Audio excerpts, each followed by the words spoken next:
Hello and welcome. Now, the wave of xenophobic attacks in South Africa has generated very strong reactions here in Nigeria. There have been daily protests in both Abuja and Lagos condemning the violence in South Africa. Now, most of the protests have been channeled at the South African embassy in Abuja and the consulate in Lagos. Big South African businesses in Nigeria too have seen protesters picket their premises, mounting pressure on them to ask the South African government to do more to stop the xenophobic attacks. Let's take a listen to some sound bites now at one of the protests led by the Committee for the Defense of Human Rights. I appeal to Zuma himself to ensure that what has been done to Nigerians there is against the human right of those people that have been disorganized. Their business have been disorganized, their children have been disorganized, their families have been disorganized. The issue then is this: do they really do anything to suffer what they are suffering? They don't. They have their own right to live in South Africa. They have not gone against the South African people in terms of immigrant problems. They are there to do their legitimate business, which they are doing, and somebody else can go there and kill them. How painful is that? Is it not painful? Very painful. So we are here to tell the South African consulate that he should address this issue critically.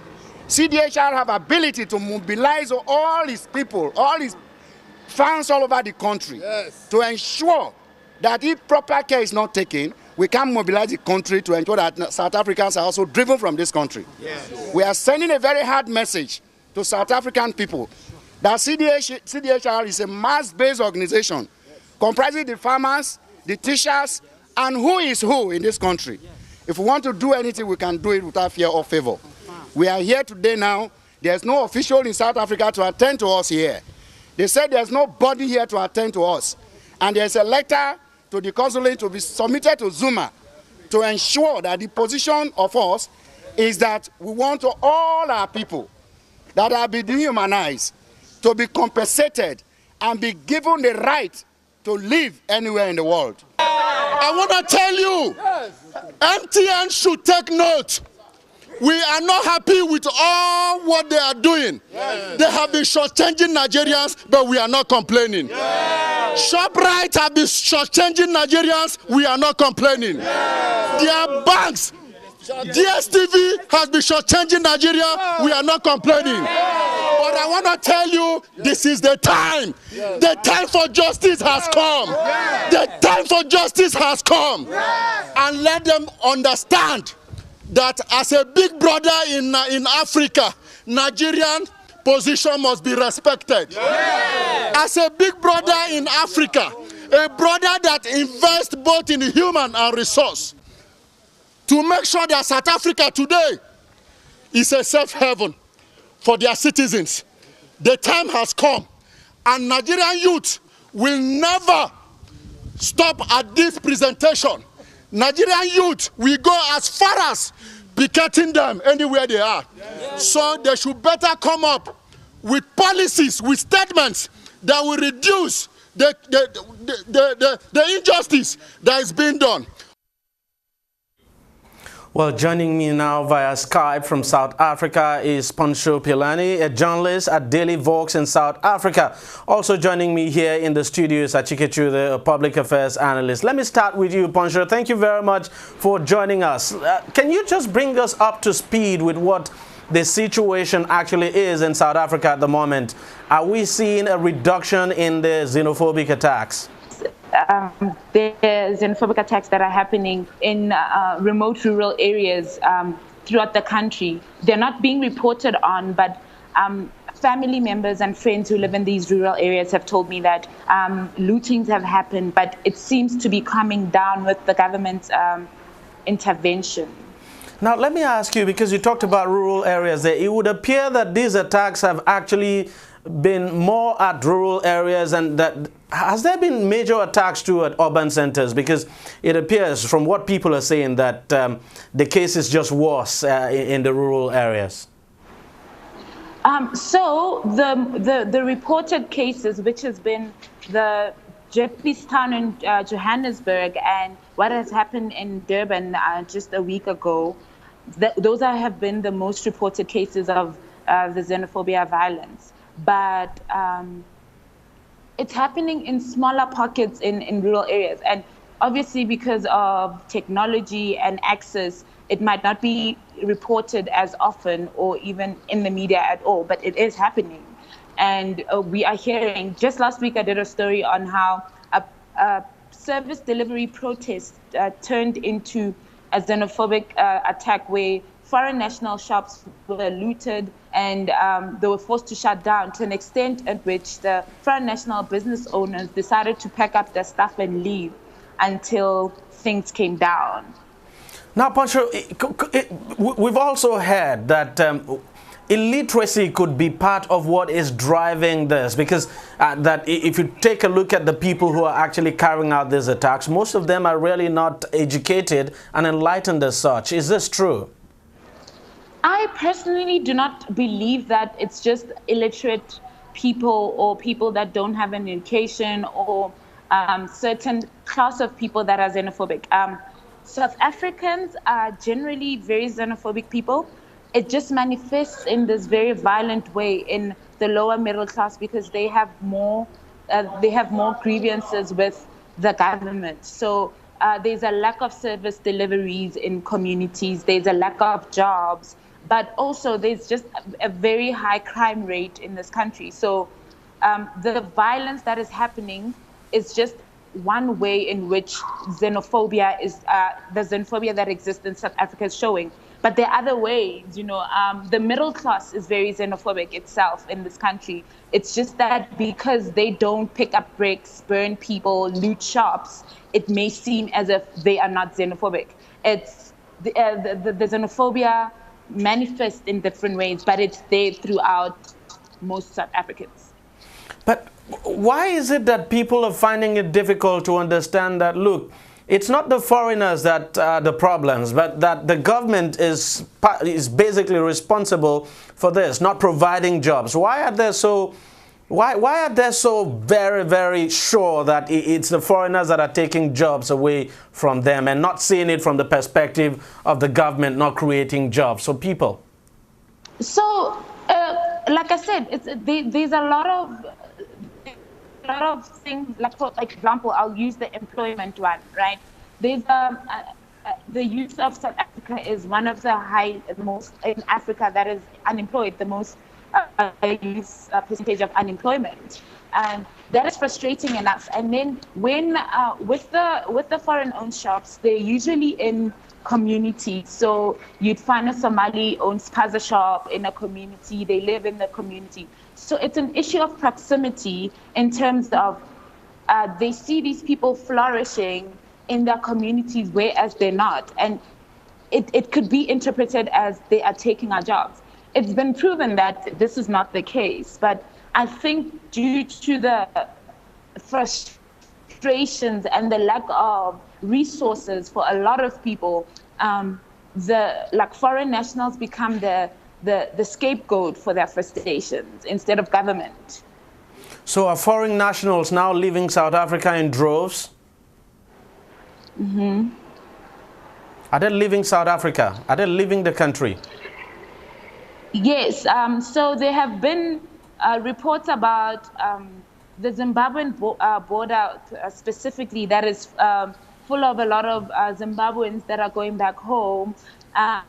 There's been rumors about Malawi calling back or planning to call back their citizens.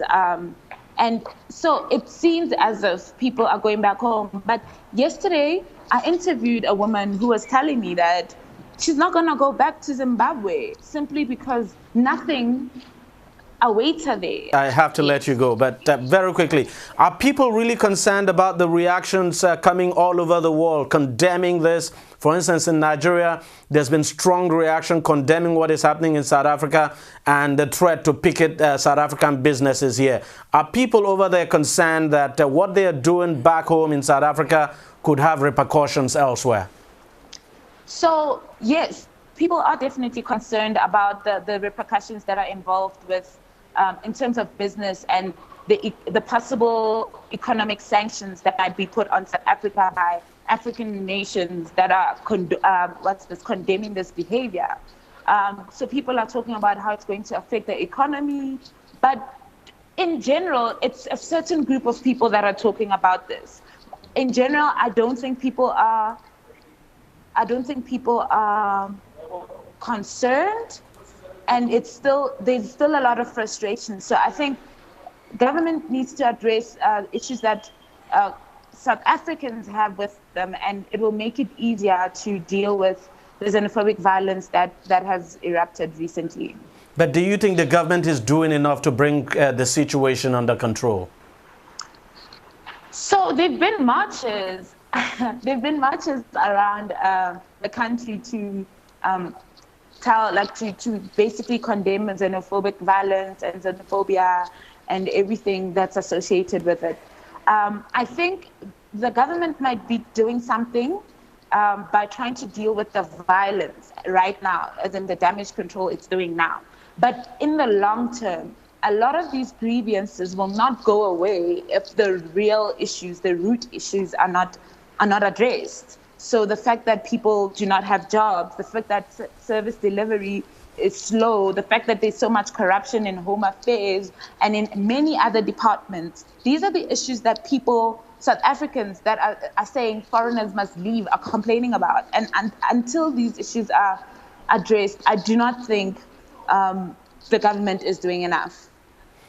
Pancho Pilani, thank you very much for joining us all the way from South Africa. Pancho Pilani, she's a South African journalist and works for Vox Daily Vox newspaper, actually. Let me come back to you, Achike.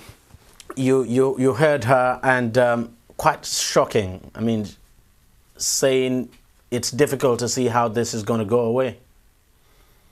Well, even despite the condemnation we've seen from across the world, especially from Africa. Well, the root causes of what is going on will definitely not go away. What will go away in the short term is the violence, the level of violence we are seeing, and the kinds of violence we are seeing, whether in the rural areas, in the urban areas, and so on. That will be made to go away. Not essentially because the sentiments that have brought this about, have gone away, but the government has deployed even, the army and deployed other security forces and so on to bring the level to bring violence down to the barest minimum and so on, and that I think they are going to succeed, and to a very large extent they have, succeeded. Where one would get worried about, even based on the question you also asked about what is going on in the rural areas, and she did acknowledge that because technology is not in the rural areas, is not exactly as it is in the main cities, the urban centers. Exactly. The possibility of some of these things being reported when they are happening, as and when they are happening, is remote.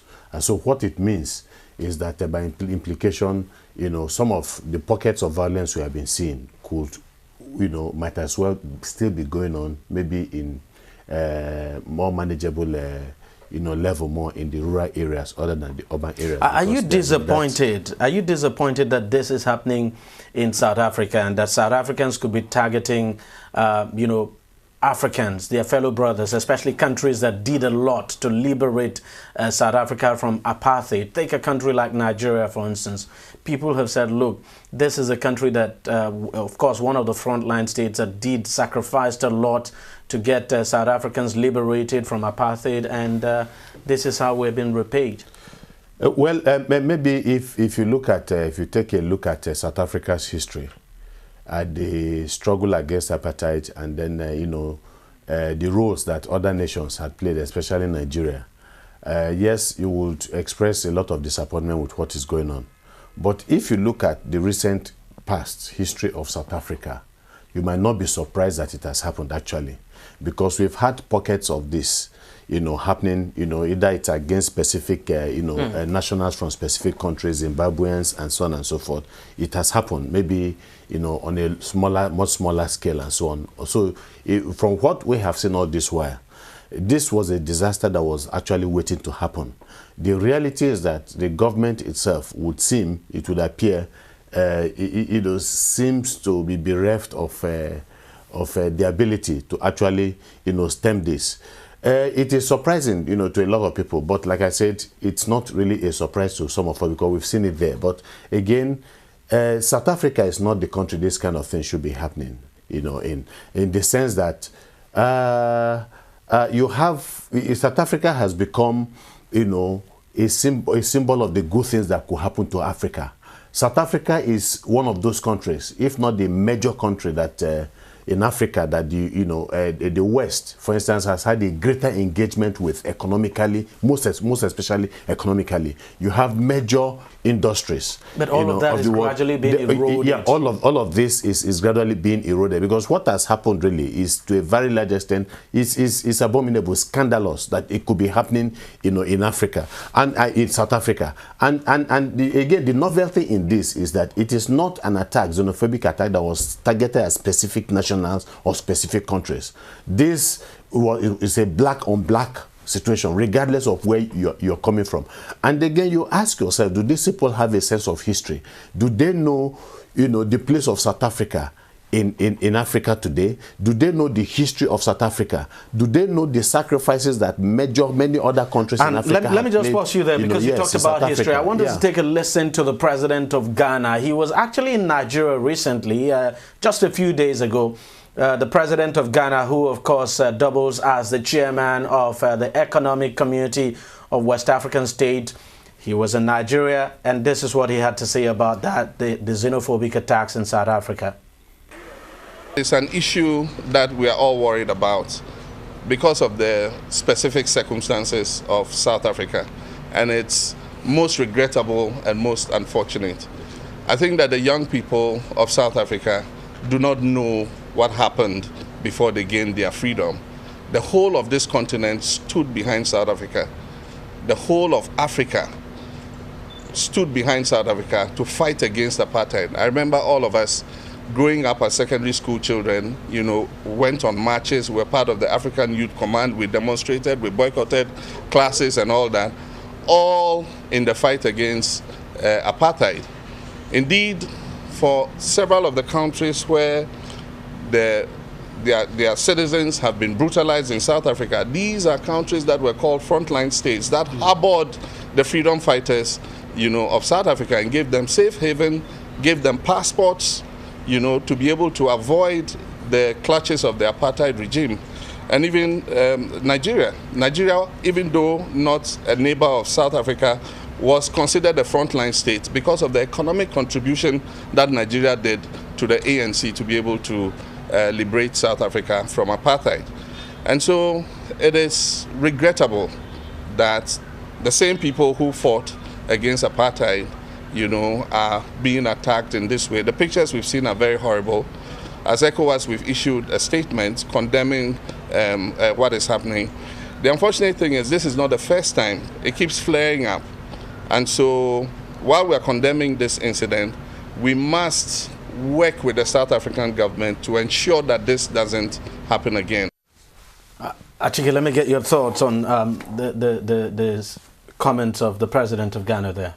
Yeah, exactly. What I was saying. First of all, it's not a new thing. It's just, I think, it's the scale, of this present occurrence that surprised a lot of people. Then I also talked about a lack of a sense of history by the average South African, especially those who ages would fall out, within the age bracket of the people that are engaged in this terrible tragedy.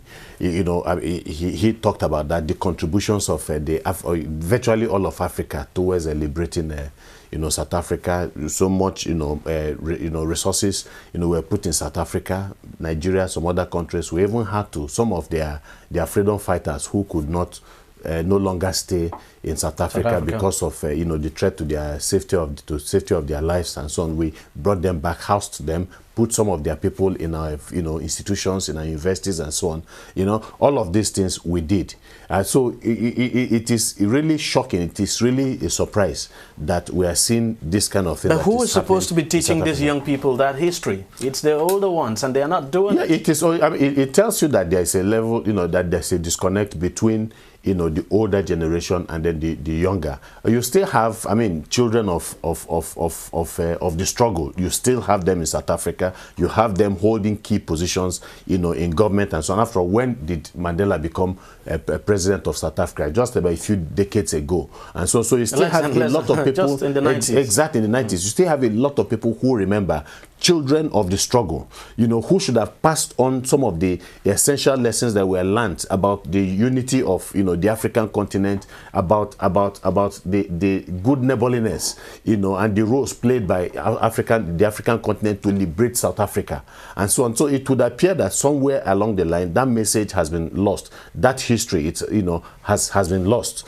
You know, but again, and of course, the present president of South Africa was a major participant in that struggle to liberate South Africa. So he knows, he has that sense of history. He knows the widow, the wife of the late Nelson Mandela, Winnie Mandela, is still very much, you know, in the system in South Africa. So how come in a period of about 20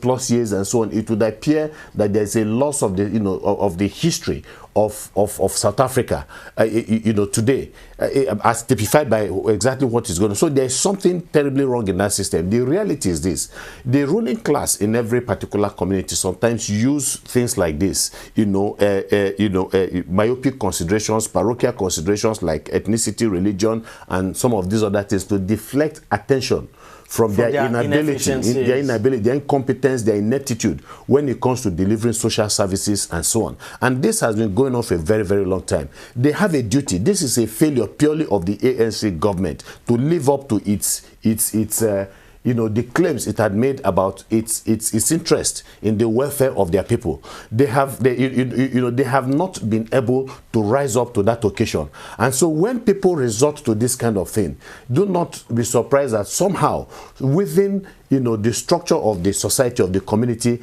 are people who are much more intellectually endowed, who, you know, somehow have played, you know, an indirect role in mobilizing the people towards this kind of action that we're seeing. Let's quickly talk about the reactions we have seen over the past week, especially here in Nigeria. There have been series of protests in Nigeria. You know, protesters have gone to the South African embassy in Abuja, the South African consulate here in Lagos. We've also seen protesters picket MTN, DSTV, and all of that. What do you make of those reactions? And we've seen threats as well. You see, the reality is that the world, you know, long became a global village. You know, so what happens in one particular country has repercussions in others, especially something of this magnitude.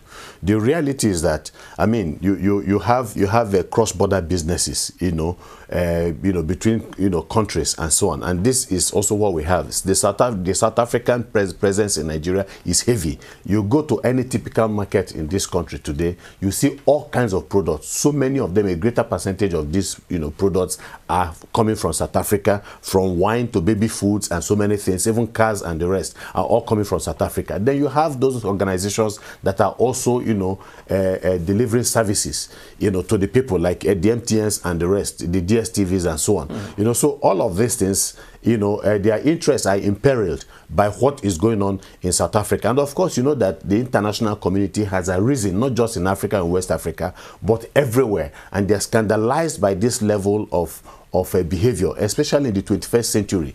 You know, so I think that the South African government, you know, must be very, very proactive. They must be seen, you know, by governments of other countries, especially in Africa, to be actually proactive in trying to resolve this particular issue, because the consequences, like I said, would be and very, people have been calling yeah. for retaliatory attacks. I mean, retaliation, so to speak. So some of those protesters we saw at the DSTV office, some who went to MTN, have actually talked about retaliation, that if the violence does not stop in South Africa, then Nigeria should retaliate. Under international law, the South African government has a duty to ensure the safety, you know, of anybody that is found within its territory, whether they are South Africans or they are non-nationals and so on. And it is irrelevant, you know, whether these people got into South Africa through forceful means.